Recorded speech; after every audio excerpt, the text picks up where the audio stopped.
Hüquq mühafizə orqanları tərəfindən narkomaniyaya qarşı mübarizə tədbirləri davam etdirilir.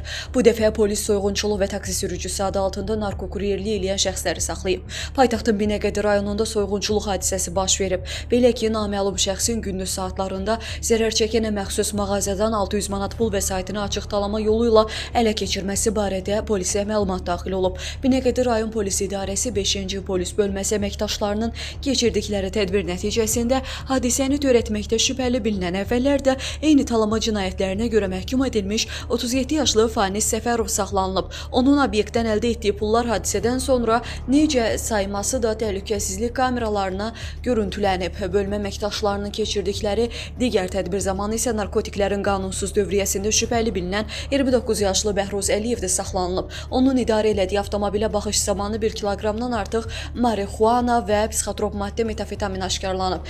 Əliyev ifadəsində taksi sürücüsü görüntüsü yaradaraq narkotikləri şəxsiyyəti araşdırılan İran vətəndaşı vasitəsilə rayon ərazisində yerləşən yanacaq doldurma məntəqələrinin birindən götürdüyünü və çoxsaylı bükmələrə ayıraraq satmağı planlaşdırdığını bildirib. Hər iki fakt üzrə araşdırmalar davam etdirilir.